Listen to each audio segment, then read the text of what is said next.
समान।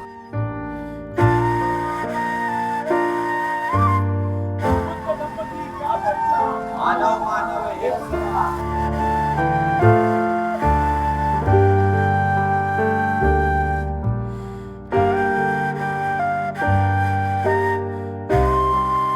बुद्ध धम्म की क्या पहचान? मानव मानव एक समान. डॉक्टर बाबासाहेब आंबेडकरांचा विजय असो विजय असो. प्रगत गौतम बुद्धांचा विजय असो विजय असो. भारतीय संविधानाचा विजय असो विजय असो.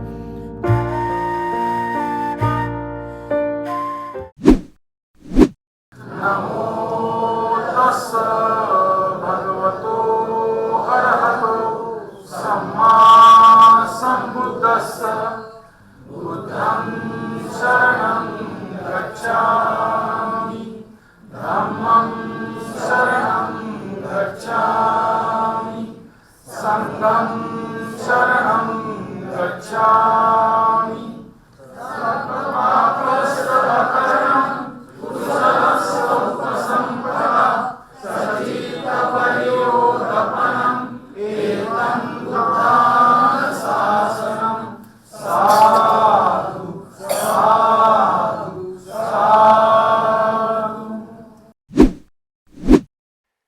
बुद्ध धम्म की क्या पहचान, मानव मानव एक समान, ह्या घोषणा देत देत आपण इथपर्यंत आलात.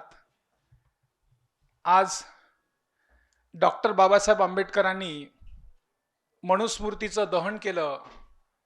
त्या मनुस्मृतीच्या दहनाची आठवण करून देण्यासाठी, ती दहन का केल्या गेली त्याचं स्मरणार्थ ठेवण्यासाठी आज आपण जे शोषित पीडित आहोत त्या शोषित पीडितांमध्ये ढोलगवार पशुनारी सभे ताडणकी अधिकारी त्या सर्व अवस्थेत असलेल्यांचा आज मुक्ती दिवस आहे.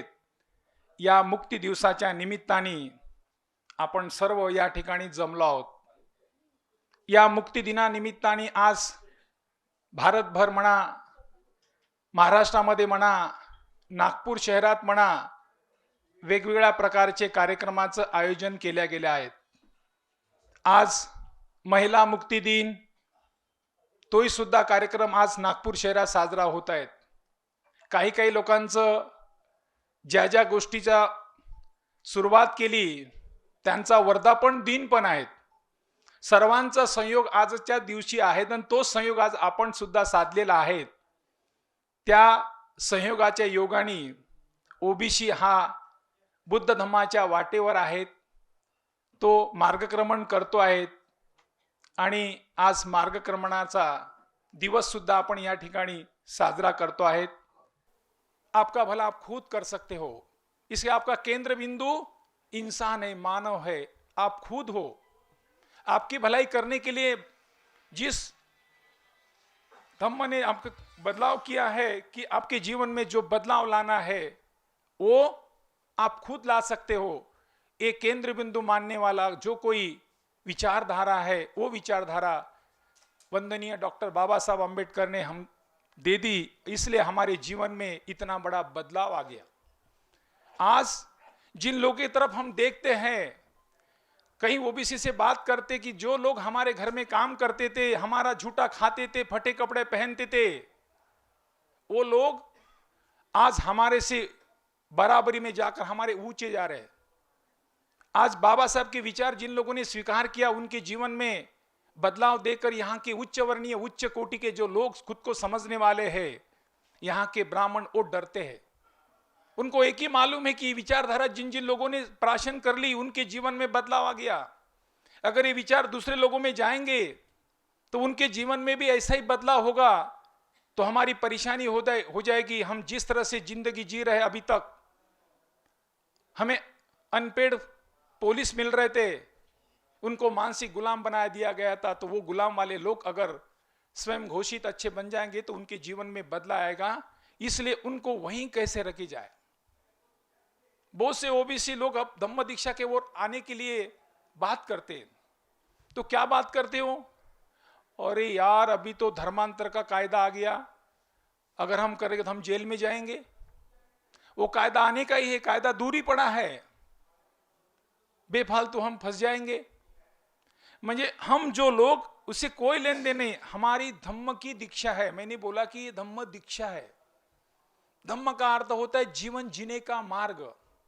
हमें किस मार्ग से जीवन जीने से हमारी भलाई होती है, वो मार्ग है। हमें कोई धर्म से कोई बातें नहीं है, हमें तो वो जीवन जीने का मार्ग स्वीकारना है।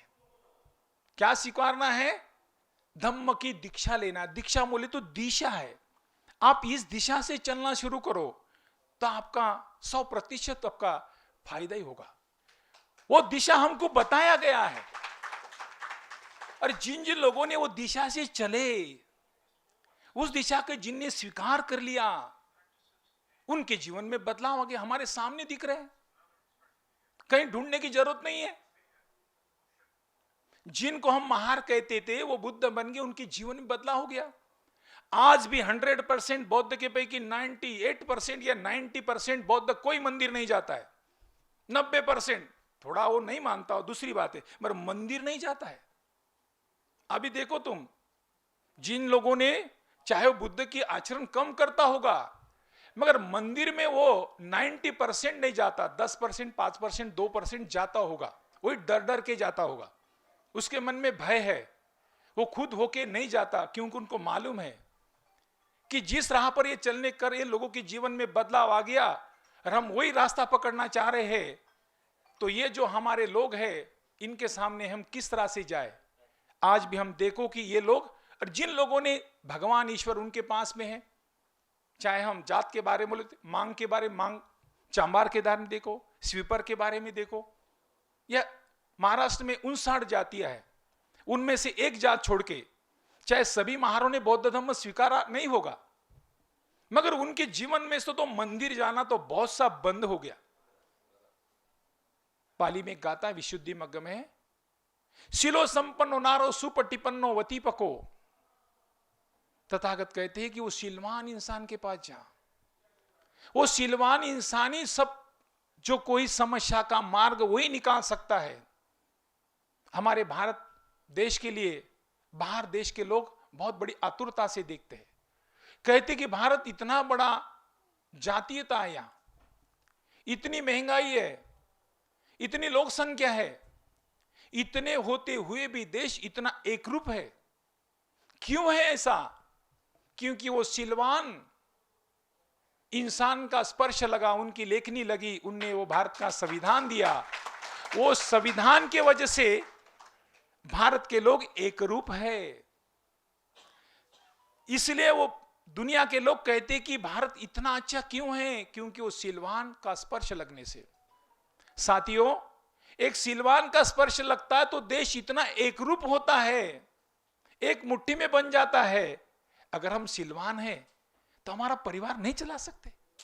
हम बहुत अच्छे ढंग से परिवार चला सकते हैं, क्योंकि हमारी माँ को हम अच्छा बेटा मिल जाता है, भाई को अच्छा भाई मिल जाता है, बाप को अच्छा बेटा मिल जाता है, बेटे को अच्छा बाप मिल जाता है, पत्नी को अच्छा पति मिल जाता है।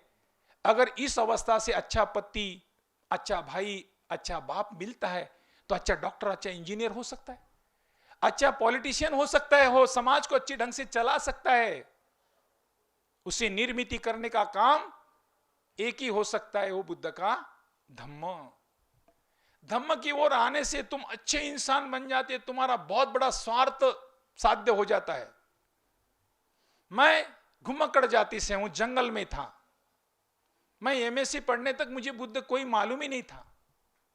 जब मैं तुम्हारे हमारे संगति में आकर धम्म की ओर अट्रैक्ट हो गया, धम्म समझ लिया तो मैंने फिर एम अम्बेडकर थॉट किया, एमए पाली किया, एमए बुद्धि स्टडी किया, एमफिल किया, एमएसडब्ल्यू किया, एलएलबी किया, एलएलएम किया, पीएचडी किया।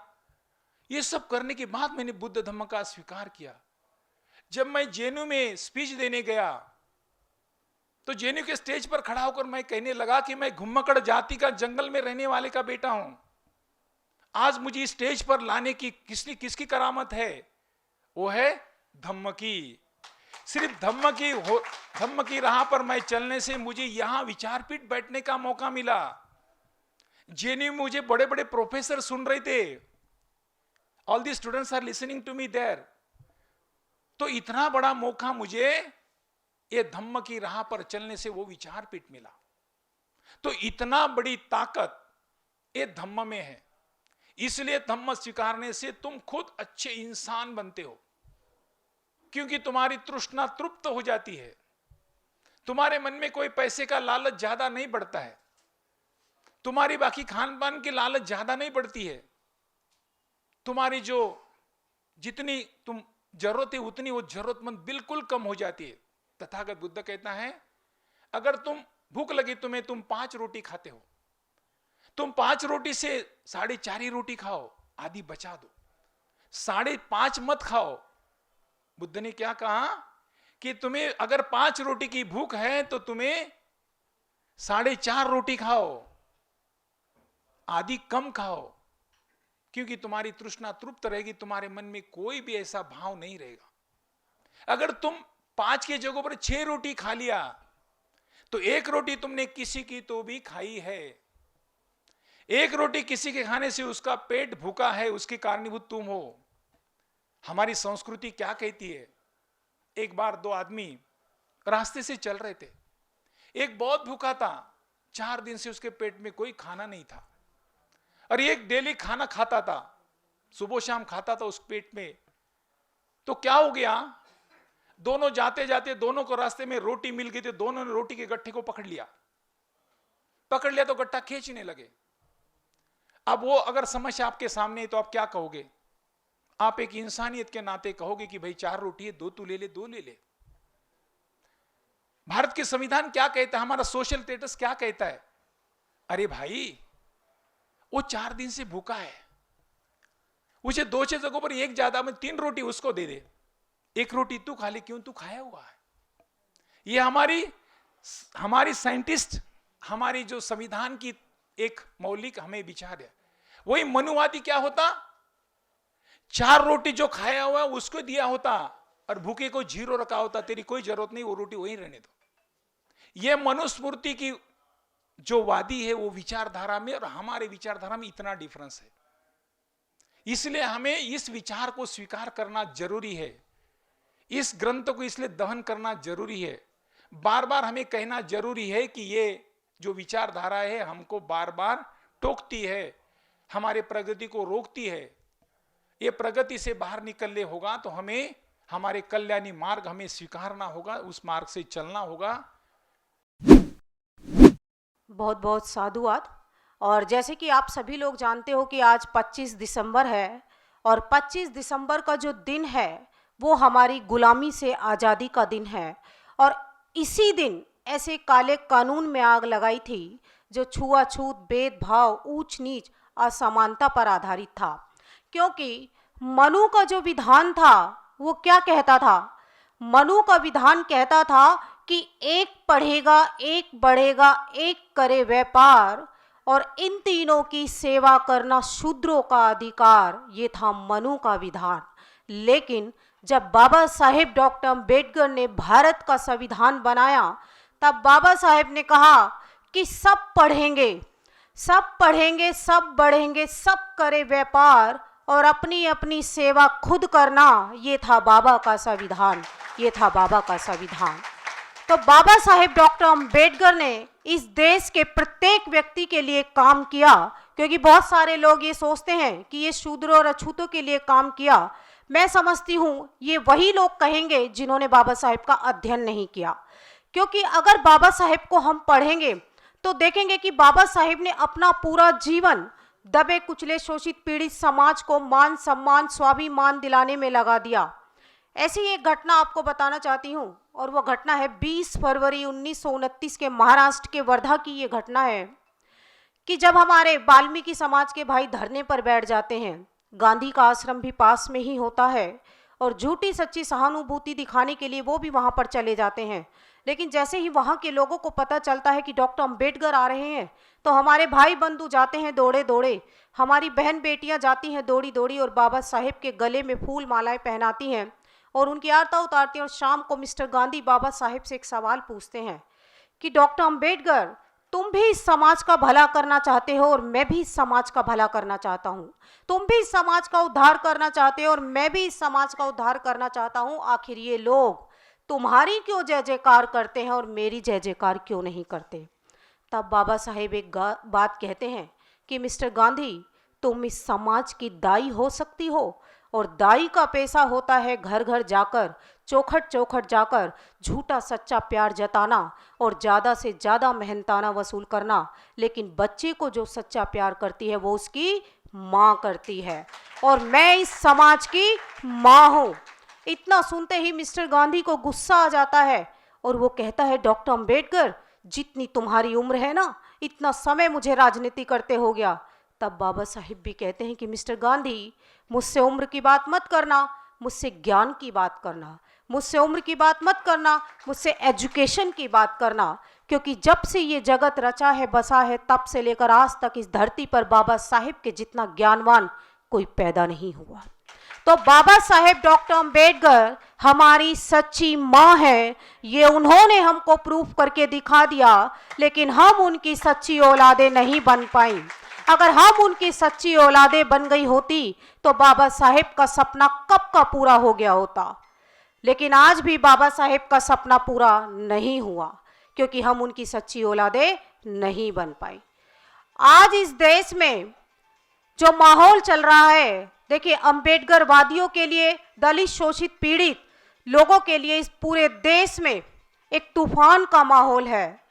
मौसम विभाग के वैज्ञानिक ये कहते हैं कि जब तूफान आने वाला हो तो आप अपने घरों से बाहर निकल जाइए, नहीं तो ये ब्राह्मण रूपी तूफान सब कुछ तहस नहस कर देगा। वर्तमान की स्थिति को देखते हुए अगर हम लोग अपनी शिक्षा, दीक्षा, चिकित्सा, मान सम्मान, स्वाभिमान को बचाने के लिए अगर हम लोग अपने घरों से बाहर नहीं निकले तो ये ब्राह्मण रूपी तूफान सब कुछ खत्म कर देगा। जिन कोठी, बंगले, अपार्टमेंटों में हम लोग रह रहे हैं वो हमारे लिए कब्रिस्तान बन जाएंगी। इसीलिए मैं कहती हूँ कि मुर्दा पड़े हैं अपनी अपनी कब्रों में और जिंदा मुर्दे खाते पीते चलते फिरते मुर्दे पड़े हैं अपने अपने कमरों में। तो कमरों से बाहर निकल जाइए। एक आंदोलन की जरूरत है, एक बगावत की जरूरत है, क्योंकि अगर हम अपने सम्मान स्वाभिमान को बचाने के लिए बाहर नहीं निकले तो स्थिति बहुत ही भयावह होगी। बाबा साहेब से एक बार एक व्यक्ति ने पूछा कि डॉक्टर अंबेडकर, आप मुर्दों के पीछे क्यों नहीं जाते? तब बाबा साहेब ने एक बात कही कि मुर्दों को तुम फूको, मैं तो जिंदा मुर्दों में जान फूकने का काम कर रहा हूं। तो बाबा साहेब की जो विचारधारा है, अगर उसे कोई पढ़ ले तो गूंगा भी होगा तो वो भी बोलने लग जाता है, कोई लंगड़ा भी होगा तो वो भी दौड़ने लग जाएगा, कोई अंधा भी होगा तो वो भी देखने लग जाएगा। इतनी पावरफुल विचारधारा है हमारे महापुरुषों की। लेकिन ये विडंबना है इस देश की कि जिनके लिए बाबा साहेब ने अपना पूरा जीवन दफन कर दिया, उन्हीं लोगों ने आज तक बाबा साहेब को नहीं पढ़ा, उनको जातियों में समेट कर रख दिया। जबकि बाबा साहेब डॉक्टर अंबेडकर ने इस देश के प्रत्येक व्यक्ति के लिए काम किया। आप संविधान को पढ़िए कि आज इस देश की जो महिलाएं हैं, आप जानते हो कि हमारा जो मिशन मूवमेंट है वो आगे क्यों नहीं बढ़ रहा? बाबा साहेब का सपना वो पूरा क्यों नहीं हो रहा? क्योंकि जब तक इस देश की 50% की आबादी जो महिलाओं की है, जिस दिन वो घर से बाहर निकल जाएगी उस दिन बदलाव लाने से दुनिया की कोई ताकत रोक नहीं सकती। अभी सर ने बताया कि 10,000 पैम्पलेट उन्होंने बांटी। सोचिए, 10,000 का उनका टारगेट था। क्या यहाँ पर मुझे नहीं लगता 100 लोग भी मुश्किल से इकट्ठा होंगे। तो ये हालात हैं आज हमारे समाज के। महिलाएं वही कर्मकांड, पूजा पाठ, अंधविश्वास में अपना कीमती समय बर्बाद कर रही हैं, जिनको करने से कुछ नहीं मिलने वाला, सिर्फ समय की बर्बादी है और पैसे की बर्बादी है। अच्छी खासी महिलाएं, मैं अनपढ़ महिलाओं की बात नहीं करती, मैं पढ़ी लिखी महिलाओं की भी अगर बात करूं, क्योंकि हम लोग जाते हैं लोगों के बीच में और वहां पर कैडर करते हैं, तो पढ़ी लिखी महिलाएं भी बाबा साहेब को समझने के लिए तैयार नहीं है, वो आज भी उनको नहीं मानती। तो मैं ऐसी महिलाओं से ये कहना चाहती हूं कि एक बार उठाकर मनुस्मृति पढ़ लेना, अगर आपके रोंगटे ना खड़े हो जाए तो मुझसे बात करना, क्योंकि जिस विधान में महिलाओं को पैर की जूती समझा गया, भोग विलास की वस्तु समझा गया, बच्चा पैदा करने की मशीन समझा गया, महिलाओं की रीढ़ की हड्डी को तोड़कर रख दिया गया, उस मनु के विधान में आज भी महिलाएं उसी ब्राह्मणवादी व्यवस्था को मजबूत करने में लगी हुई है। जिस दिन महिलाएं समझ गई, क्योंकि एक परिवार में अगर एक महिला बदलती है तो समझ लीजिए उसका पूरा परिवार बदल जाता है। अगर महिलाएं अंधविश्वासी, पाखंडवादी रहेंगी तो डेफिनेटली उसका परिवार भी वैसा ही बनेगा। आपको मैं बता दूं, बाबा साहेब डॉक्टर अंबेडकर ने सबसे ज्यादा विश्वास महिलाओं पर किया था और पुरुषों से पहले समझदार उन्होंने महिलाओं को माना, और माना ही नहीं, वो संविधान में भी लिख कर गए कि महिलाएं 18 साल में समझदार होती हैं और पुरुष 21 साल में समझदार होते हैं। हमारी विद्वानता, हमारी क्वालिटी, अगर हमारे ज्ञान को किसी ने समझा तो वो बाबा साहेब डॉक्टर भीमराव अंबेडकर हैं।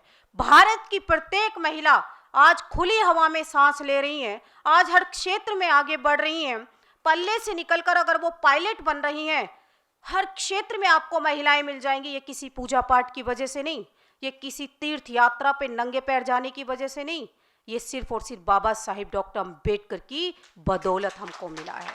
बाबा साहेब के 4 बच्चे कुर्बान हो गए, उन्होंने अपनी पूरी जवानी की कुर्बानी दी, पूरा जीवन उन्होंने दफन कर दिया हम लोगों के लिए। हमसे कुछ मांगा नहीं था, बिन मांगे ही बाबा साहब हमको सब कुछ देकर चले गए। क्या हमने बाबा साहब से आरक्षण मांगा था? क्या हमने उनसे शिक्षा मांगी थी?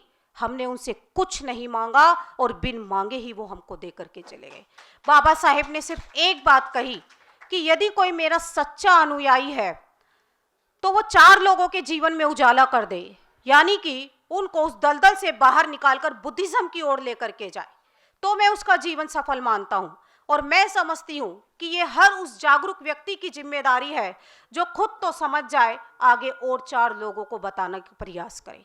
नहीं तो बाबा साहेब के बहुत सारे आपने देखे होंगे जो कहते हैं कि जय भीम, हम अम्बेडकरवादी है, क्योंकि कहने से कोई अम्बेडकरवादी नहीं हो जाता है ना। आपको बहुत सारे ऐसे लोग मिल जाएंगे, क्योंकि अम्बेडकरवादी वही होगा जो बाबा साहेब के विचारों पर खुद तो चलेगा ही, आगे और लोगों को उस रास्ते पर लेकर जाने का प्रयास करेगा। और इसमें जिम्मेदारी हर जागरूक व्यक्ति की है। और मैं तो ये चाहती हूं कि सबसे ज्यादा महिलाएं इस मुहिम में हमारे साथ दे, क्योंकि जब तक महिलाएं आगे नहीं आएंगी, आप देखिए कि कितने सारे पुरुष यहाँ पर मुझे नजर आ रहे हैं। अगर ये पुरुष भी अगर एक एक महिला को अपने साथ लेते तो मुझे लगता है कि हॉल पूरा भर जाता। लेकिन मैं आपको बताना चाहती हूँ कि पुरुषों के अम्बेडकरवादी होने से कुछ नहीं होने वाला। भले ही आप कितने भी बदल जाएं और आपकी पत्नी वही पाखंड को ढो रही है, अंधविश्वास को जो है ढो रही है, क्योंकि घर को चलाने वाली जो होती है वो महिला होती है। महिला जैसी होगी वो वैसे ही संस्कार अपने बच्चों को देगी, क्योंकि माता ही बच्चों के भविष्य की निर्माता होती है। माँ चाहे तो अपने बच्चे को डॉक्टर, इंजीनियर, IAS, PCS बना दे, और माँ चाहे तो अपने बच्चे को चोर डाकू बना दे। ये माँ के हाथ में होता है। लेकिन अगर महिलाएं ही नहीं बाहर निकलेंगी तो उनको कैसे महापुरुषों की विचारधारा के बारे में पता होगा? कैसे वो जान पाएंगी कि आज अगर हर चौराहे पे डॉक्टर अंबेडकर की स्टैचू लगी है तो वो क्यों लगी है? ऐसा डॉक्टर अंबेडकर ने क्या कर दिया? भारत की बात नहीं, पूरी दुनिया में अगर सबसे ज्यादा स्टैचू है तो वो तथागत बुद्ध और बाबा साहिब डॉक्टर अंबेडकर के हैं। उनको कैसे पता चलेगा अगर हम उन्हें अंधविश्वासी और पाखंडवादी उनको बनाएंगे? क्योंकि इस देश में बिना महिलाओं के बदलाव नहीं हो सकता। महिलाओं को आगे आना होगा और उन्हें अपनी जिम्मेदारी को समझना होगा, क्योंकि सबसे ज्यादा काम बाबा साहेब डॉक्टर अंबेडकर ने इस भारत की महिलाओं के लिए किया है। संविधान उठाकर आप पढ़ लीजिए, पुरुषों के जितने महिलाओं को अधिकार मिले हैं पढ़ने के, लिखने के, नौकरी करने के, हर क्षेत्र में आगे बढ़ने के, और उसके साथ साथ बाबा साहेब ने हम महिलाओं को दिया Hindu code bill. Hindu code bill में जब देखिए ये जो तमाम अधिकार हम लोगों को मिले हैं वो ऐसी नहीं मिल गए हैं, बहुत संघर्ष करके बाबा साहेब ने हमको ये अधिकार दिलाए हैं। लेकिन आज हमको इनकी कीमत नहीं पता। कीमत इसीलिए नहीं पता क्योंकि फ्री में मिल गए। हमने तो अपने बच्चों की नहीं जाने गंवाई, हमने तो कोई अपने चोट जो है दूसरों से नहीं लगवाई, तो ये हमको फ्री में सब कुछ मिल गया है। तो महिलाओं के लिए बहुत काम बाबा साहेब ने किया। अगर मैं हिंदू कोड बिल पर थोड़ी सी चर्चा करना चाहूँ कि महिलाओं को तलाक का अधिकार बाबा साहेब ने दिलवाया। जिन महिलाओं के पति उनको मारते थे, उनको तंग रखते थे, ऐसी महिलाएं अत्याचारी पति से छुटकारा ले सकती है। दूसरी, शादी करने का अधिकार बाबा साहेब ने दिलवाया कि पहले क्या होता था, छोटी छोटी उम्र की शादी बड़े बड़े उम्र के आदमियों से कर दी जाती थी, और जब वो मर जाते थे तो समाज में उन विधवा महिलाओं की बहुत दुर्गति होती थी। लेकिन बाबा साहेब ने ये प्रावधान रखा कि वो महिलाएं दूसरी शादी कर सकती है। तीसरा अधिकार था पिता की संपत्ति में अधिकार। पहले ना महिलाओं को मायके में कोई हिस्सा मिलता था, ना ससुराल में कोई हिस्सा मिलता था, लेकिन बाबा साहेब ऐसी व्यवस्था करके गए कि आपको ससुराल में तो हिस्सा मिलेगा ही, उसके साथ साथ आपको आपके मायके में भी मिलेगा। अगर 2 भाई आपके हैं तो उसमें तीसरा हिस्सा आपका होगा। और चौथा अधिकार बाबा साहेब ने दिलाया बच्चा गोद लेने का अधिकार। जिन महिलाओं के बच्चा नहीं होता वो कानूनी रूप से बच्चे को गोद ले सकती हैं। जब ये मांगे, देखिए बाबा साहेब ने जब संसद में रखी तो सभी मनुवादियों के पैरों के नीचे से जमीन निकल गई। और जमीन निकली क्यों कि एक अछूत उनके धर्म शास्त्रों में अगर दखल अंदाजी करे तो क्या उसको बर्दाश्त कर पाएंगे? उसको बर्दाश्त नहीं कर पाएंगे। जगह जगह बाबा साहेब का विरोध किया गया, आंदोलन किए गए, नारेबाजी की गई, लेकिन बाबा साहेब तो बाबा साहेब थे, वो डरने वाले नहीं थे, क्योंकि वो महिलाओं की स्थिति को देख चुके थे, उनके दर्द, उनके दुख, उनकी तकलीफों को महसूस कर चुके थे। और महसूस ही नहीं किया, संविधान और हिंदू कोड बिल के माध्यम से वो तमाम दुख हमारे दूर करके चले गए जो मनु के विधान में हम महिलाओं को दिए गए थे। जब इसका विरोध हुआ तो एक गुप्त मीटिंग रखी गई कि भैया इसका तो हल नहीं निकल पा रहा, तो एक मीटिंग रखते हैं और जो उसमें सोल्यूशन होगा वही माना जाएगा, जिसमें बड़े बड़े धन्ना सेठ, टाटा, बिरला, डालमिया जैसे, और उसमें आए साधु संत शंकराचार्य, और उसमें आई एक दुर्गाबाई नाम की एडवोकेट महिला। जब सभी लोगों ने अपनी अपनी बातों को रखा, किसी ने कहा कि मेरे घर में अगर बेटी पैदा हो गई तो मैं बेटियों के पैदा होते ही मार दूंगा। किसी ने कहा कि हम अपनी जायदाद में से, जमीन में से बेटियों को हिस्सा नहीं देंगे। किसी ने कुछ कहा, किसी ने कुछ कहा। जब आखिर में दुर्गाबाई नाम की एडवोकेट एक महिला भी उस मीटिंग में शामिल हुई थी, जब वो वहां पर आई तो वो अपनी दलीलों से, यानी वो कहती है कि तुम हिंदू अपनी मानसिकता को कब सुधारोगे? क्या तुम ये चाहते हो कि जिस तरीके से राम ने अपनी गर्भवती पत्नी को छोड़ दिया जंगल में दर दर भटकने के लिए, हमारी भी स्थिति वैसी हो? क्या तुम ये चाहते हो कि जिस तरीके से द्रौपदी के 5-5 पति हो, हमारी भी ऐसी स्थिति हो? महिला कोई आम सड़क नहीं है कि कोई भी आए और उस पर चढ़कर चला जाए। क्या बेटा और बेटी एक ही बाप के अंश नहीं होते? या बेटियों में बुद्धि कम होती है या बेटों में दिमाग ज्यादा होता है? पत्नी की चिता की राख भी ठंडी नहीं होती और पति दूसरी शादी करने की सोच लेता है, और वहीं दूसरी तरफ वो विधवा महिला पूरा जीवन भिखारियों जैसा जीवन गुजारती है। तो जब ये बातें वहां पर रखी और उन्होंने कहा कि मैं डॉक्टर अम्बेडकर के साथ खड़ी हूं हिंदू कोड बिल को पास कराने में, बाबा साहेब ने भी कहा कि जितना शोषण भारत में महिलाओं को धर्म के नाम पर किया गया उतना पूरे देश में कहीं नहीं किया गया। अगर हिंदू कोड बिल पास हो जाता है तो भारत की समस्त महिलाओं का उद्धार हो जाता है। तो ये जो अधिकार आज महिलाओं को मिले हैं वो ऐसी नहीं मिल गए हैं। मैं अपनी बहनों से कहना चाहती हूँ, बाबा साहेब ने अपना जो गुरु माना वो सारे ओबीसी थे। वो तथागत बुद्ध को उन्होंने अपना गुरु माना, ज्योतिबा फूले को उन्होंने अपना गुरु माना, कबीर साहेब को उन्होंने अपना गुरु माना। वो तो सारे ओबीसी थे, उन्होंने तो कोई जात पात नहीं देखी। फिर हम क्यों जात पात के चक्रों में उलझे हुए हैं? जाति ऐसी है जो कभी नहीं जाती, वो प्याज की तरह है जिसमें परत पे परत, परत पे परत, परत पे परत चढ़ी हुई होती है। हमको इन सब चीजों से ऊपर उठना है। अगर हम इन्हीं चक्रों में रहे तो आने वाली जो पीढ़ियां होंगी उनका भविष्य बर्बाद हो जाएगा। मैं एमपी से हूँ। नागपुर उजालों का शहर है। उजालों के शहरों में हम लोग अभी विगत 3 सालों से, मेरे मिस्टर स्टेट बैंक में मैनेजर, रीवा से सीधा ट्रांसफ़र गिरड वर्धा डिस्ट्रिक्ट में हुआ तो हम अभी इधर रहने लगे हैं। लगभग मैं 96-97 से नागपुर में धम्म संगोष्ठियाँ लेने के लिए आती हूँ। नागपुर के बहुत सारे वार्डों में बहुत सारे इस जगह पे धम्म संगोष्ठियाँ हुई है। धम्म दीक्षा का जो ये प्रोग्राम है, मैं सर्वप्रथम महिलाओं को शिक्षित करने वाले फुले दाम्पत्य को अभिवादन करती हूँ।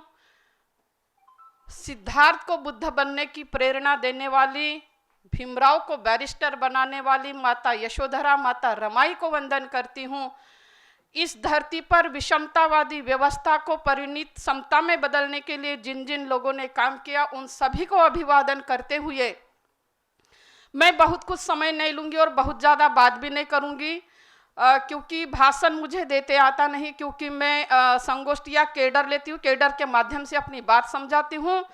और धम्म दीक्षा के कार्यक्रम मैं स्वयं आयोजित करती हुई विगत 6 सालों से नागपुर में धम्म दीक्षा का कार्यक्रम लोखंडे नगर बुद्ध विहार में प्रतिवर्ष आयोजित करती हूँ, जिसमें दिल्ली से लोग आते हैं, उत्तराखंड से आते हैं, झारखंड के लोगों की दीक्षा हुई है, बिहार के लोगों की दीक्षा हुई, रीवा के लोगों की दीक्षा हुई। अभी 14 अक्टूबर 2022 में फिर लोखंडे नगर बुद्ध विहार में हमने ओबीसी के लोगों की रीवा की धम्म दीक्षा की। दुर्भाग्यपूर्ण बात यह है कि नागपुर के जितने भी मीडिया कर्मी हैं, अम्बेडकरवादी मीडिया कर्मी, उनसे संपर्क किया गया कि क्या आप इस दीक्षा समारोह को कवरेज देंगे, क्योंकि ओबीसी के पूरे टोटल ओबीसी के लोग थे धम्म दीक्षा लेने के लिए। हमसे 10-10, 15-15 हज़ार रुपये मांगे गए, क्योंकि जितने लोग धम्म दीक्षा के लिए आते हैं उन लोगों को अपने घर में रुकवाती हूँ, उनका 2-3 दिन का खाना पीना रहने की व्यवस्था निःशुल्क करती हूँ। तो मैं बोली कि ऐसी प्रसिद्धि के लिए मेरा काम नहीं है, प्रसिद्धि होना मेरा कभी शौक रहा भी नहीं है, इसलिए जो है हमने बिना मीडिया से वह धम्म दीक्षा करी। एक प्रसंग नागपुर का बताना चाहूँगी और सीधी धम्म दीक्षा के ऊपर बात रखूँगी। 2019 में हमने एक धम्म दीक्षा 6 दिसंबर को यहाँ करवाई थी नागपुर में। तो जगह जगह हमने संपर्क किया कि धम्म दीक्षा के लिए हमें जगह मिले। नागपुर के लोगों ने कहा कि 6 दिसंबर के दिन आप कैसी धम्म दीक्षा कर सकते हैं, वो तो शोक का दिन है। मुझे बड़ा ताज्जुब हुआ कि मैं इसलिए नागपुर को उजाले का शहर करी हूँ क्योंकि सारे लोगों की नजरें नागपुर के ऊपर लगी हुई है, क्योंकि नागपुर बाबा साहब की धम्म भूमि रही है, नागपुर बाबा साहब की कर्म भूमि रही है, और नागपुर के ऊपर लोगों की नजरें बड़े सम्मान के इससे लगी हुई है। और जब नागपुर के लोगों ने 6 दिसंबर को धम्म दीक्षा लेने के लिए बोला कि ये तो शोक का दिन है, आप धम्म दीक्षा कैसे करवाना चाहते हैं, मुझे बड़ा आश्चर्य की बात हुई। तब मुझे उन्हें वह प्रसंग याद दिलाना पड़ा कि जब डॉक्टर बाबा साहब आम्बेडकर का परिनिर्वाण हुआ था, बाबा साहब 12 दिसंबर को मुंबई में जाने वाले थे दीक्षा देने, लेकिन 7 दिसंबर को ही मुंबई में उनको जाना पड़ा। ऐसा दादा साहब गायकवाड़ बाबा साहब के अंतिम संस्कार होने के पूर्व दादा साहब कहते हैं कि बाबा साहब इतने तारीख को मुंबई आने वाले थे, लेकिन इतने दिन पहले आ गए। लोग समझ गए, लोगों ने हाथ खड़ा किया कि हम धम्म दीक्षा लेना चाहते हैं। दुनिया के पहले व्यक्ति बाबा साहब, जिनके पार्थिव शरीर को साक्षी मानकर लोगों ने दीक्षा लिया, दुनिया का पहला व्यक्ति। जब नागपुर के लोगों को ये प्रसंग बताए, तब लोखंडे नगर का बुद्ध विहार हमें धम्म दीक्षा लेने के लिए दिया गया। अंबेडकर बुद्धिस्ट सोसाइटी की उपाध्यक्ष हूँ। अंबेडकर बुद्धिस्ट सोसाइटी के सभी पदाधिकारी है धम्म के लिए ज़्यादा काम करते हैं कि धम्म से लोग जुड़े, ओबीसी लोग जुड़े। इवन कि जैसे बाबा साहब ने कहा कि बुद्ध धम्म की जरूरत अंतिम में सवर्णों को भी है, इस बात को भी हमने भूलना नहीं चाहिए, है उनको जरूरत। आज जो 25 दिसंबर जो है मनुस्मृति दहन दिवस, मनुस्मृति दहन दिवस जो होने वाला था, उसकी मीटिंगें हुई। मीटिंगों में कई ब्राह्मण लोग भी सम्मिलित थे। उनमें से जो है जोशी नाम के वकील ने ये बोला था कि इस सभा की अध्यक्षता जो है वह एक ब्राह्मण ने ही करना चाहिए, लेकिन कुछ ब्राह्मण बाबा साहब के साथ में थे, कुछ विरोध में थे, तो उन्होंने इसका नकार दिया। लेकिन पुणे से 2 ब्राह्मण थे, एक थे जस करंदीकर और एक थे बाबूराव गोखले। ये दोनों लोग पुणे से महाड़ गए और उन्होंने कहा कि डॉक्टर आम्बेडकर जो काम कर रहे हैं उस काम में यदि ब्राह्मणों ने आज उनका साथ नहीं दिया तो आने वाले भविष्य में ब्राह्मणों को जो है पश्चाताप करना पड़ेगा कि इतने अच्छे मानवतावादी काम में यदि हमने साथ नहीं दिया और इनके ऊपर जुल्म ज्यादतियां हमारे लोगों ने ही किए तो ब्राह्मणों को पछताने के लिए भी जगह नहीं मिलेगी। इसलिए करंदीकर ने उनको जाके समझाया था कि डॉक्टर अंबेडकर के कार्य में सहयोग करो, तब कहीं उन लोगों ने सहयोग किया था। और आज मनुस्मृति का जो दहन है सहस्त्र बुद्धे के हाथ से और कुछ महान संतों के हाथ से आज मनुस्मृति को जलाया गया था। पूर्व वक्ताओं ने बहुत बात था कि मैं उन बातों को बिल्कुल भी छेड़ना नहीं चाहूंगी, 2-3 प्रसंग बताकर अपनी वाणी को विराम दूंगी। धम्म दीक्षा क्यों आवश्यक है, मैं एक बात रखना चाहूंगी। मेरी बात यदि यहाँ उत्तर भारत के लोग हों तो मैं उनसे माफी बिल्कुल भी नहीं मांगूंगी, लेकिन स्पष्ट वक्ता हूँ बात कहना चाहूंगी। उत्तर भारत के लोगों ने बाबा साहब का 18 मार्च 1956 का जो स्पीच है उसको तोड़ मड़ोड़ कर जो बात बाबा साहब ने नहीं कही उसको भी अपने तरफ से जोड़ कर बताया। डॉक्टर बाबा साहब आम्बेडकर ने 18 मार्च 1956 के स्पीच में कभी यह नहीं कहा कि मुझे पढ़े लिखे लोगों ने धोखा दिया। डॉक्टर बाबा साहब आम्बेडकर ने 18 मार्च 1956 के अपने भाषण में यह कहा है कि आप लोगों को सम्मान की जिंदगी चाहिए तो मैं धम्म दीक्षा लेने वाला हूं, आप धम्म दीक्षा को स्वीकार करिए। आप लोगों को राजनीति में इस देश का शासन करती जमात बनना है तो आप बौद्ध धम्म को स्वीकार करो। आप लोगों को इस देश में उच्च कोटि के पदों पर जाना है तो आप धम्म दीक्षा को स्वीकार करो, बौद्ध धम्म को स्वीकार करो। और इस देश में सम्मान से जीना चाहते हो, स्वाभिमान से जीना चाहते हो तो आप बौद्ध धम्म की दीक्षा लो। ये 18 मार्च 1956 का बाबा साहब का आगरा का स्पीच है। क्यों हम तोड़ मड़ोड़ कर प्रस्तुत करते हैं, क्यों हम अपने लोगों को भूल भुलैया में रखते हैं, क्यों उनको बाबा साहब की बातें जो सच है वो नहीं बताते। बाबा साहब ने 1936 में एक किताब लिखी, लाहौर का भाषण। मैं पूरा नहीं बताऊंगी, लेकिन लाहौर का भाषण है किताब के रूप में प्रकाशित हुआ। किस नाम से? जाति भेद का उच्छेदवाद। बाबा साहब ने 1936 में दूसरी भी तो किताब लिखी, मुक्ति कौन पथे।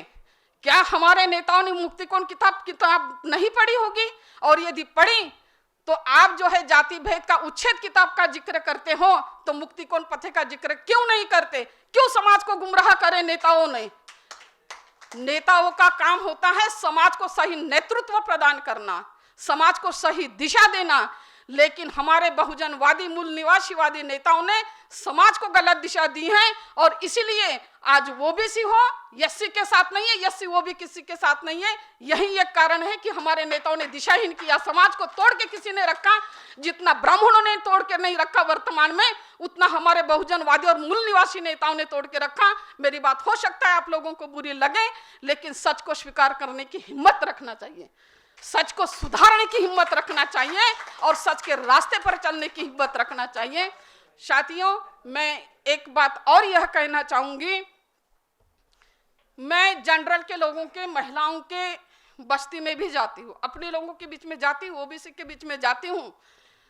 हम लोग जब रीवा में थे, ब्राह्मण के घर में किराए से रहते थे और ऐसे ब्राह्मण के घर जिसके घर में, जिसके अंडर में लगभग 10,000 आरएसएस के कैडर थे।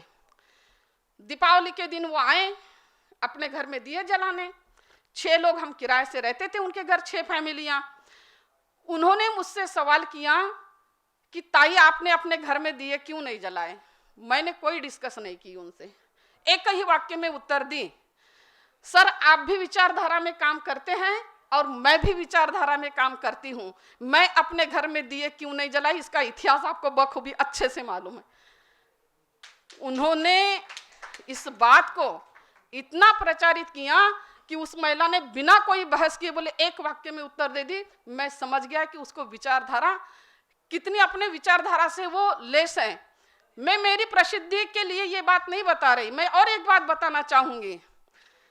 मैंने ठाकुरों के लोगों से यहां से होली बंद कर दी, ठाकुरों के लोगों से यहां से मैंने होली बंद कर दी, ठाकुर महिलाओं से। क्यों? जब वो मेरे घर में कलर लगाने आने वाली थी, मैंने 2 दिन पहले ही उनको कह दिया आप मेरे घर में आओगे आप वापस चले जाओगे, और मैं नहीं चाहती कि मेरे घर से कोई अपमानित होकर जाए, इसलिए मेरे घर आना मत।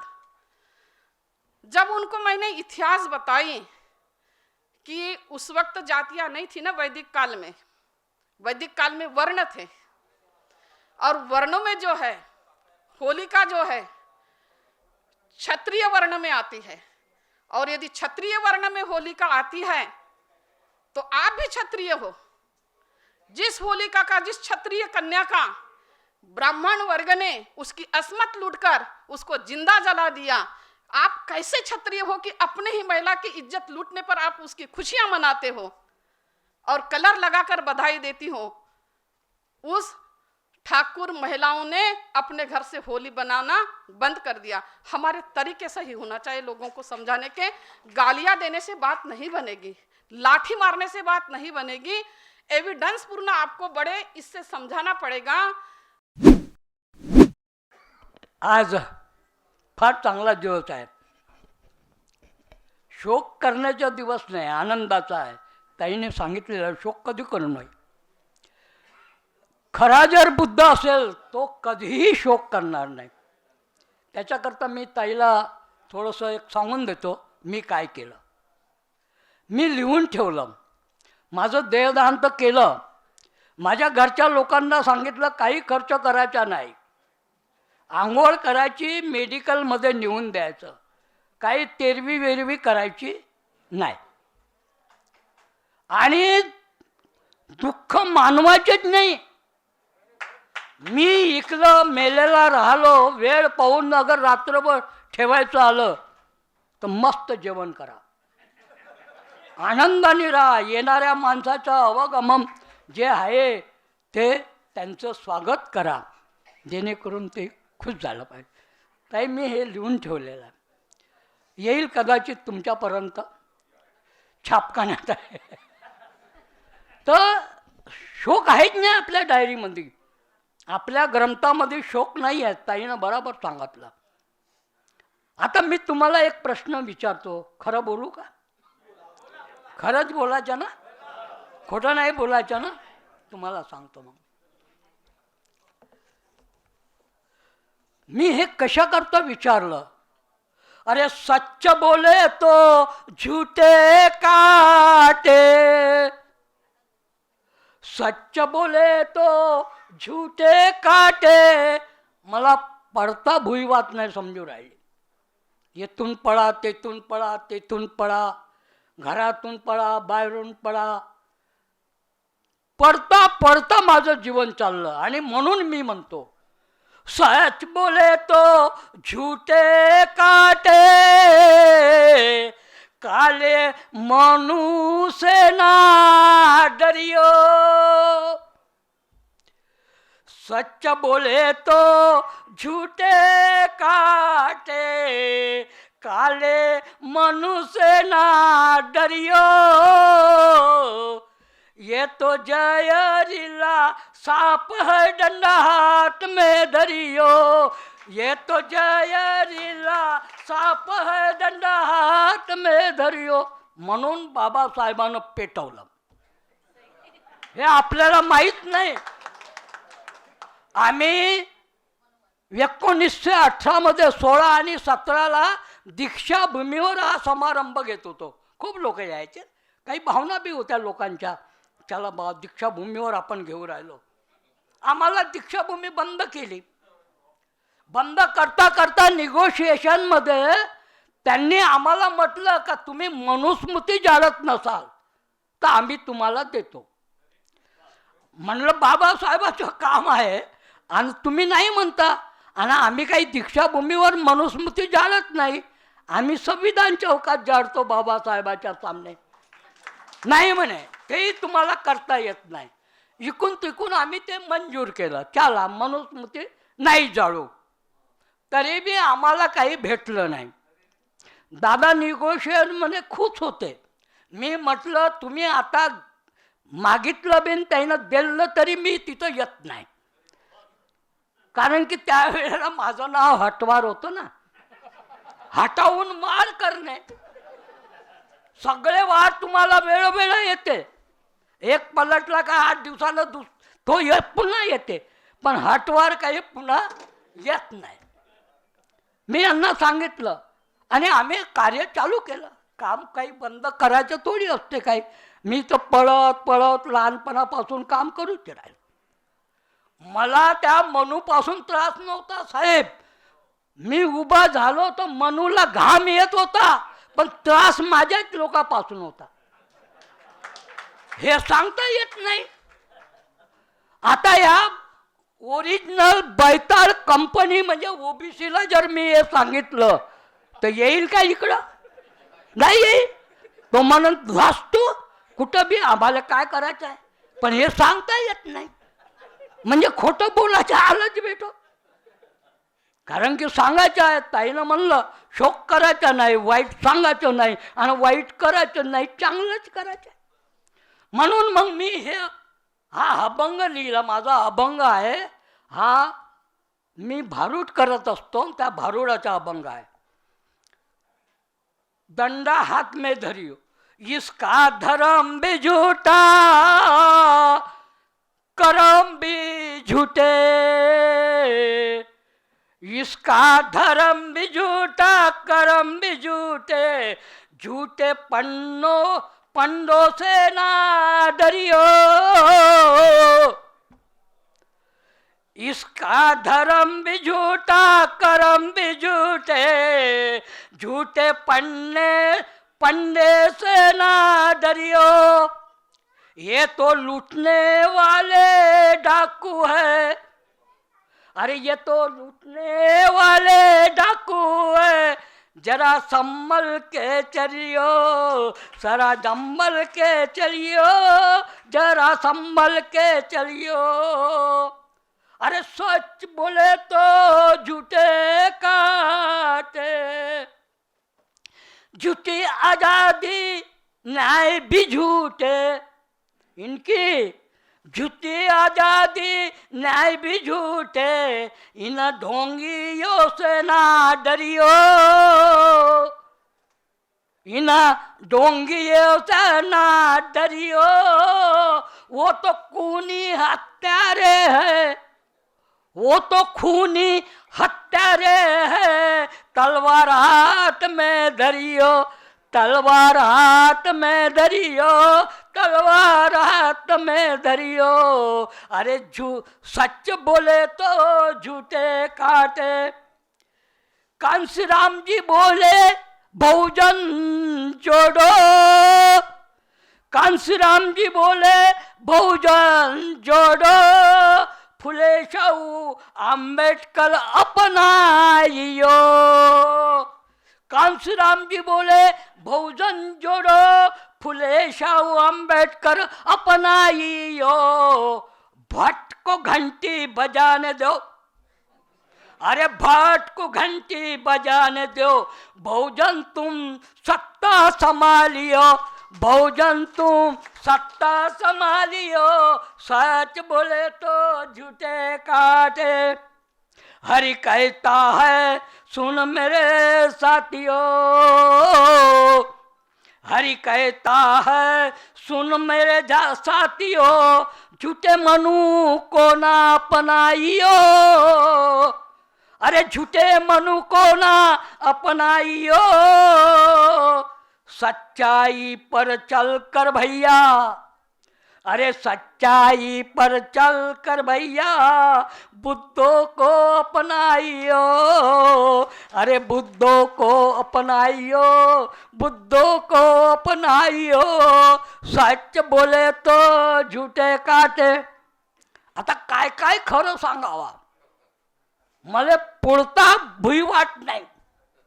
आता या साहेबांनी हे हाल दिला म्हणून आमचे बेहाल झाले नाही, नाही तर बेहाल झाले असते. म्हणून डॉक्टर बाबासाहेबांनी सांगितलं कोणत्याही परिस्थितीमध्ये, आता सांगितलं आमच्या मायनं सांगितलं, त्या मायनं सांगितलं का काय हाल झाले ना माहिती, काय हाल झाले बाबासाहेबाचे. सगळेजण आपण सांगतो, तुम्हाला सगळ्याला माहित आहे कपनाला पैसे नव्हते आणि आपल्याला एवढं मोठं सौंदर्य दिलं. मार हसतो.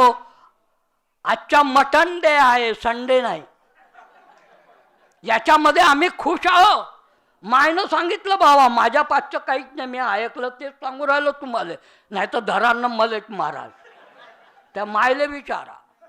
आपण काही नाही, आपल्या मायचं आपण सांगत राहतो, जे ऐकलं ते सांगायचं. कारण की आमच्या तुकारामानं म्हटलं, आपल्या तुकारामानं म्हणलं, जे जे आपणाशी ठावे ते ते इतरांना द्यावे, शहाणे करून सोडावे अखल जना. हे आमचं तत्व आहे. मी वारकरी आहो ना, नाव हटवार होतं ना करी वारकरी, पण आम्ही हटवून वार करणारे होतो, धोक्यानं नाही. हे अवल्यात धोक्यानं वार करतो, पण एक धोक्याची घंटी आहे ना. आता आम्ही मामभाऊ आतो भाऊ झालो, आणि हे जे मायनं दुःख व्यक्त केलं का नाही, माय मी तुला सांगतो, हे आतो भाऊ माम भाऊचा फरक आहे माय. कारण की आम्ही आतो भाऊ माम भाऊ झालो. त्याईच्या अंगाला अंग लावून आम्ही आपला बुद्ध त्याईला सांगायला पाहिजे, पण त्याईनं आपल्या अंगाला अंग लावून आपलं मनू सांगितलं ना, मनू मध्ये खुश आहे माय. आम्हाला दीक्षाभूमी नाही भेटली. कार्यक्रम कोणता? धम्म दीक्षेचा, पण नाही भेटली. हे दुःखाची गोष्ट आहे, पण हे सांगता येत नाही. कारण की ओबीसीला धर्मांतर करायची काही आवश्यकताच नाही. ओबीसीला धर्मांतर करायची काही आवश्यकता नाही. ओबीसीचं लॉंग फॉर्म आपल्याला समजलं पाहिजे, ते समजलं नाही. ओबीसीचं लॉंग फॉर्म काय आहे? Original Buddhist class. सांगा कुठं त्याला धर्मांतर करायचं आहे? ओरिजिनल बुद्धिस्ट क्लास, त्याला धर्मांतर कुठं करायचं आहे? त्याच्यामध्ये फरक एवढाच आहे का ओबीसी केबी आहे कालचा बुद्ध, आणि हा ये बी आहे आजच्या बुद्ध 56च्या नंतर. याचा अभ्यास व्हायचा आहे, नाही तर दादा आपल्याला घेऊन मिरवलं असतं. आपण यांना मोठे भाऊ मानतो, बाबासाहेबांना आम्हाला मोठे भाऊ मानलं, पण आम्ही तुम्ही आहोत नाही ना. इथं सगळे एक जीव आहोत. इथं एक जीव असल्यावर आम्ही ना तुम्ही कायले पाहिजे बापा. पण हे का म्हणून येऊ राहिलं याचं लक्षण करायला पाहिजे. बाबासाहेबांना कधी स्वप्नच नाही पाहिलं. बाबा साहब ने ख्वाब नहीं देखे, हमारे सब लीडर बोलते बाबा साहब का ख्याल ख्वाब हमको पूरा करना है. बैताळा तू पहिले लीडर कुठून झाला रे? बाबासाहेबाले लीडर नाही पाहिजे होते, बाबासाहेबाले पुढारी पाहिजे होते. पुढारी म्हणजे पुढारणारे, पुढारी म्हणजे पुढारलेले. याईनं काय केलं? नेते तयार केले. नेते गड्ड्यात तो कुठं बी देऊ शकते, कारण की त्याला नेते म्हणलं ना तुम्ही. अरे पुढारी म्हणजे हा पुढारलेला असतो, हे पाहिजे होते. बाबासाहेबांना बुद्धाला गुरु म्हटलं. कशा करता म्हटलं? त्या ह्या जगाच्या पाठीवर बुद्धासारखा धम्म राहिला पाहिजे, म्हणून बुद्धाला गुरु मानलं. कसं मानलं? नाही हो, गुरु मानला. अरे असंच मानते का? ते काय हिंदूचं आहे का? हिंदू आहे का? गुरुबाई गुरु, आणि त्याला कान फुकाची घाई. गुरु केला गोसाई, त्याला कान फुका. असं होतं का बाबासाहेबाचं?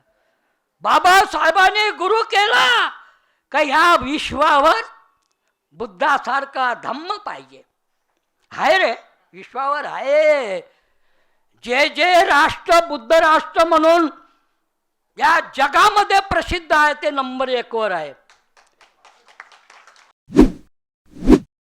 मी 2011 मध्ये दीक्षित आहे, धम्म दीक्षित आहे.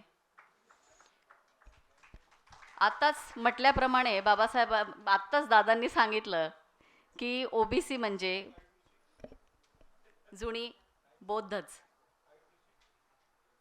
ही ओळख सगळ्यांना आहे. आता मला असं वाटतं की इथे खूप साऱ्या चर्चा झालेल्या आहेत. सर्वांनी प्रबोधन अगदी टिप्पणीय केलेलं आहे. प्रत्येकाच्या डोक्याचे मेंदू जो आहे, डोक्याचा जो मेंदू जो आहे झणझणलाय. प्रत्येकाचा मेंदू आज झणझणलाय. पूनम दीदी ने बहुत अच्छा बताया, भीमाताई ने भी बहुत एकदम प्रगल्भ विचार मांडलेत. काकांनी सुद्धा आधी प्रगल्भ विचार मांडलेत. मी तर एक जस्ट आता छोटीच आहे. तर धम्मदीक्षेनंतरचा जो काळ बदलला माझ्या आयुष्यातला, तो अतिशय आनंदाचा राहिलेला आहे. मी सुद्धा 35 वर्ष हिंदू कम्युनिटीमध्ये आपलं जीवन घातलेलं आहे. आता मला जेव्हा ह्या सगळ्या गोष्टी कळतात तर असं वाटतं की किती आपलं आयुष्य किती दुर्दैवी होतं आणि आपण किती एका घाणेतून एका सुंदर बगीच्यामध्ये आलोत आणि हा सुगंध आपल्याला इथे लाभलेला आहे. आणि त्या अनुषंगानेच अनेक विहारांमध्ये मी गेली, खूप 2 वर्ष अभ्यास केला, अनेक पुस्तके वाचलीत, तथागतांना जाणून घेतलं की एक्झॅक्टली काय आहे ते पूर्ण कहाणी, जी कधीच इतिहासामध्ये शिकवली नाही, ज्या अनेक गोष्टी इतिहासामध्ये झाकून ठेवल्यात. आणि त्यामुळेच आज जे बहुजन आहेत, ओबीसी बांधव आहेत, तो त्यांचा गुन्हा नाही आहे, कारण की ते समोर आलेलंच नाही आहे. बाबासाहेबांनी ज्या एका कम्युनिटीला धम्मदीक्षित केलं, पण त्या कम्युनिटीने सुद्धा ते त्यांच्यापर्यंतच ठेवलं. कुठेतरी त्यांना असा धाक होता किंवा त्यांची, मी त्यावर विश्लेषण करणार नाही की, कारण की त्याचा अभ्यास केला तर असं वाटतं की आजपर्यंत धम्म 1956 नंतर का बाहेर गेला नाही. धम्मदीक्षेचं कार्य 15-16 पासूनच का सुरू झालं, त्याच्या आधी का नाही, इतके वर्ष कसं काय. माझे फ्रेंड्स बुद्धिस्ट होते, पण त्यांनी मला कधीच असं सांगितलं नाही की म्हणजे तथागत ये थे, उनकी विचार प्रणाली ये थी, बाबा साहब ने ये काम किया. तो हे सगळ्या गोष्टी घडल्यात, ते आमचं दुर्दैव आहे. पण एनिवे, तशा प्रवासातून मी बाहेर पडले आणि एका नवीन प्रवासाला सुरुवात झाली. आणि आज दादा म्हणाले की सगळे कोणीच रॅलीमध्ये यायला पाहायला धजत नाही, सर्व कार्यक्रमाला येतात. मी सुद्धा थोडं लेट आले, कारण की माझी सुद्धा एक वर्धेला शाळा आहे, तर आजच त्यांचं एक ॲन्युअल फंक्शन होतं आणि त्या संदर्भाने मला थोडा उशीर झाला. पण ॲक्च्युली ह्या प्रवासामध्ये माझी जी प्रगती आहे, ती प्रगती करताना धम्म स्वीकारल्यानंतर जितका संघर्ष करावा लागला, तितका हिंदू समाजामध्ये असताना जो संघर्ष केला त्याचं फळ मला कधीच मिळालं नाही. परंतु धम्म जेव्हा घेतला त्यानंतर जे मी माझ्या प्रगतीचे पावलं उचलत गेली, तर प्रत्येक कार्यात मला यश मिळालं. हे कारण की मी धम्मदीक्षित असल्यामुळे मी खोटं बोलत नाही. प्रॅक्टिकली मी विचार करते आणि प्रॅक्टिकलीच काम करते. की मी खूप सारे पुस्तकं वाचली नाहीत, जितके जसे जसे जमतात, कारण की फॅमिली सांभाळणे, सगळं सांभाळणं आणि एक वर्किंग वुमन असल्यावर हे सगळं करणं खूप कठीण जातं. पण जेवढा जेवढा वेळ मिळाला तेवढा धम्मासाठीच काम केलेलं आहे. जेव्हा मी विहारामध्ये एव्हरी संडे स्कूलला जायचे, तथागत विहारामध्ये, तिथून मला एक प्रेरणा मिळाली शाळेची. आणि त्या प्रेरणेनेच तिथे असं नेहमीच धम्मावर चर्चा व्हायची आणि तिथून जाणवलं की अर्धवयाच्या लोकांना किंवा तरुण लोकांना धम्म सांगून काय अर्थ. आता मी तुम्हाला कितीही धम्म सांगितला तरी काय अर्थ आहे. तुमचं आयुष्य तर संपायच्या एका वळणावर आलेलं आहे. धम्माचा उपयोग जो आहे तो बालपणातच व्हायला पाहिजे. म्हणजे त्याचे जे संस्कार आहे धम्माचे, ते बालपणापासूनच मिळाला पाहिजे. तेव्हाच ते संस्कार त्यांच्या मेंदूमध्ये रुजेल. आणि त्या अनुषंगानेच 3 ते 6 वर्ष वय जे असतं ते सगळं घेण्याचं वय असतं, चांगलं आणि वाईट. हे मुलांचं वय असतं, लहानपणचं, बालपणाचं. आणि त्या वयामध्येच आपण जर त्या मुलांना धम्म संस्कार देण्याचा प्रयत्न केला तर नक्कीच मला असं वाटतंय की कुठेतरी त्यांच्यामध्ये, त्यांच्या जीवनामध्ये बदल होईल आणि त्यांना धम्माची ओढ लागेल, बाबासाहेबांची ओढ लागेल. हे सर्व म्हणजे फक्त एकाच कम्युनिटीच्या रिलेटेड नाही, तर सर्व सर्व सर्व भारतामध्ये ज्यांचा जन्म झाला आहे त्या सर्व मुलांना हे लागू पडतं. आणि त्या अनुषंगानेच एक छोटंसं स्कूल मी सुरू केलं पुनर्वसन एरियामध्ये, ब्लू ड्रीम कॉन्व्हेंट. आणि त्या अनुषंगाने 2003 जानेवारी 2017 स्कूल ओपन केलं. आणि त्याच्यानंतर ती जे पुनर्वसनचं एरिया, तिथे सर्व ओबीसी लोक आहेत मॅक्झिमम, फक्त 10 ते 15 बुद्धांची घरं आहेत. पण त्या शाळेमध्ये माझा जो अभ्यासक्रम मी राबवला किंवा जे कल्चरल मी आज तिथे ठेवलेलं आहे ते सगळं धम्माचं आहे. आणि मला हे अतिशय आनंद वाटतो की त्या लोकांना कितीतरी वर्षांनी महात्मा ज्योतिबा फुले दिसलेत. ते सर्व माळी समाजाचे आहेत, पण ते डोंट नो की महात्मा ज्योतिबा फुले कोण होते.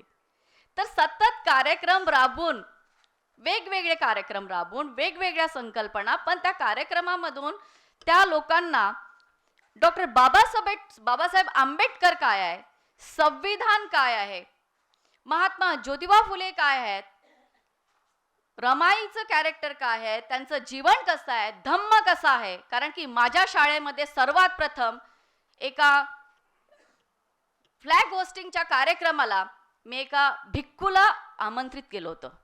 सर्वात प्रथम मी ती ऍक्टिव्हिटी केली की एका मॉंकला म्हणजे भिक्खूंना मी तिथे आमंत्रित केलं आणि त्यांच्या हातून फ्लॅग होस्टिंग केली. तर या गोष्टीचा परिणाम असा झाला की त्या मुलांना कळायला लागलं की तिथे बहुजनांची मुलं होते. ते विचारायला लागली, मैडम वो कौन थे, भगवे वस्त्र में, उन्होंने पूरे कपड़े नहीं पहने थे, उनका मुंडन था, बाल नहीं थे, वो कौन थे. तो फिर मैंने उनको ये बताया कि नहीं, ये बौद्ध भिक्खू है, ये धम्म का काम करते हैं. तो इस टाइप से इंट्रोडक्शन उनको सामने हुआ. वो बात तो चली गई ना 3 साल के एज में और 4 साल के एज में. ये एक हम लोगों को, अभी हम कितना भी लोगों को बताए कि तथागत ने क्या किया, बट जब तक कि उसको हम लोग एक्टिविटी के बेस में इस दुनिया के सामने ना रखे तब तक उन लोगों को पता नहीं चलेगा त्यात काय चांगलं आहे आणि काय वाईट आहे. हे जोपर्यंत ते लोक बघणार नाही तोपर्यंत त्या गोष्टीची ओळख त्यांना होणार नाही. आणि आज 2022 आहे तरीही माझ्या शाळेचा जो उत्क्रांत आहे तो अजूनही वाढलेला आहे. पहिल्या वर्षी 84 विद्यार्थी होते, 2020 करोनाच्या वेळेस 200 विद्यार्थी गेले, आता परत 90 विद्यार्थी आहेत. तर ही अशी गोष्ट आहे, जर त्यांना धम्म आवडत नसला किंवा नसता तर त्यांनी माझ्या शाळेमध्ये ॲडमिशनच नसते केले.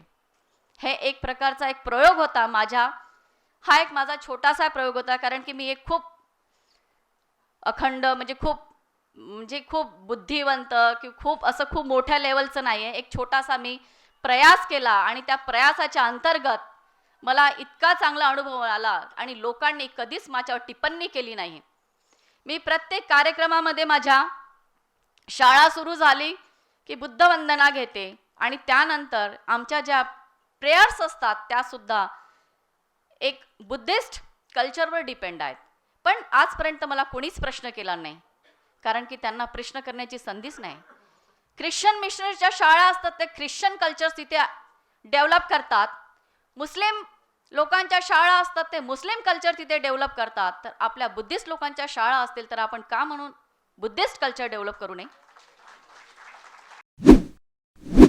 धम्मपदामध्ये ब्राह्मण वग्ग आहे, ब्राह्मणाची व्याख्या केलेली आहे तथागतांनी. ज्यांनी कायावाच्या मनाच्या विचारावरती संयम प्राप्त केलेला आहे, जो माणूस आपल्या आयुष्याचा सेकंद सेकंद मानवी कल्याणासाठी कार्यरत आहे, त्या माणसाला म्हणतो मी ब्राह्मण. आणि असा ब्राह्मण जेव्हा ध्यानस्थ होतो म्हणजे मानवी कल्याणासाठी कार्यरत होतो, तेव्हा त्याचा चेहरा तेजपुंज दिसतो. त्याला पालीमध्ये म्हणतात झाई तपती ब्राह्मणो, झाई तपती ब्राह्मणो. अथंग सब अहोरती. भगवान बुद्ध याला अपवाद आहे. सूर्याला प्रकाशमान दिसायचं असेल तर दिवसाचं असणं आवश्यक आहे, त्याशिवाय सूर्याला काही चमकदार दिसता येत नाही. चंद्राला जर प्रकाशमान दिसायचं असेल तर रात्रीचं असणं आवश्यक आहे. आणि शूर सैनिकाला तेजपुंज दिसायचं असेल, प्रकाशमान दिसायचं असेल तर त्यांनी मिलिटरी पोशाख धारण करणं गरजेचं आहे. ब्राह्मणाला मी सांगितलेल्या व्याख्येप्रमाणे जोशी, कुलकर्णी, देशपांडे नाही. आणि ध्यानस्थ म्हणजे डोळे लावा, नुसतं ध्यान करा. सबेरे 1 घंटा आणि शाम को 1 घंटा अंदर देखो अंदर देखो. सांस ठंडा लगता गरम लगता, इसमें हमारे बौद्ध लोगों को उलझाया गया है। सब धम्म क्रांति हमारी खतरे में है।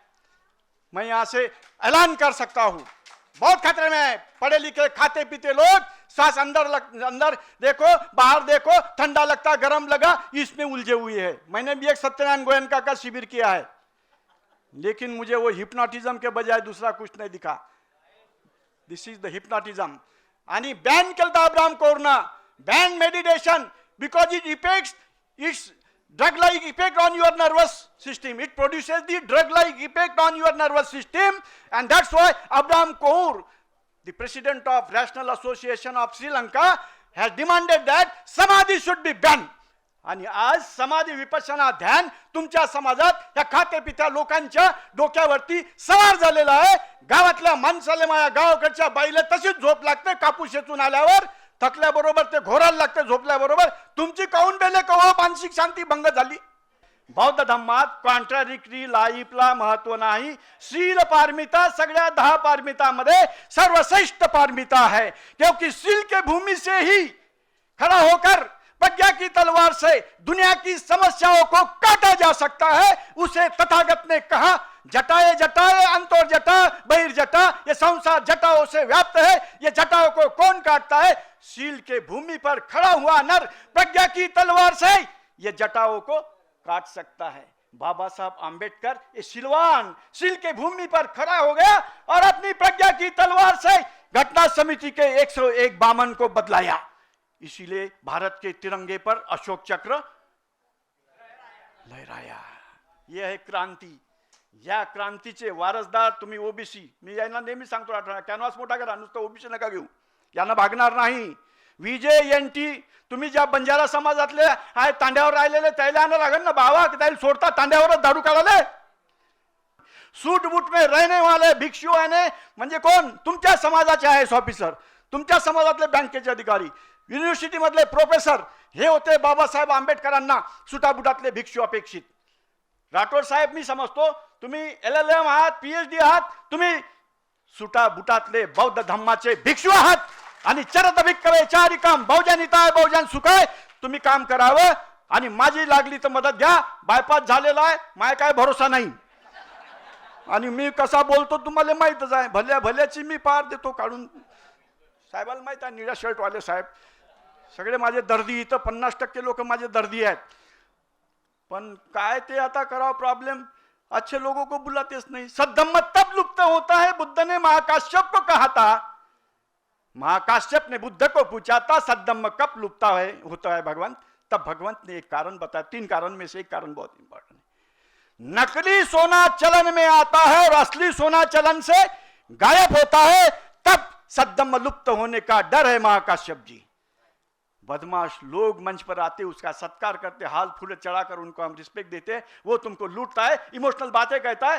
ढोकेसारखा सत्य परखडपणे मांडणारा माणूस चालत नाही समाजामध्ये, कारण तो सत्य सांगतो, त्याचा कोणताही स्वार्थ नसतो. असे माणसं तुम्हाला वाढवले पाहिजे. त्या माणसाला मंच आपण उपलब्ध करून दिला पाहिजे. म्हणून बुद्ध ने कहा था असली सोना मार्केट से गायब होता है और नकली सोना चलन में आता है, तो सद्धम्म लुप्त होने का डर है.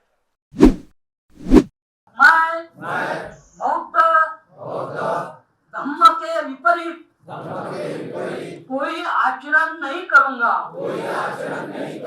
सभी मनुष्य समान है. ऐसा मैं मानता हूँ. समता स्थापित करने के लिए मैं प्रयत्न करूंगा. मैं भगवान बुद्ध के अष्टांग मार्ग का पालन करूंगा.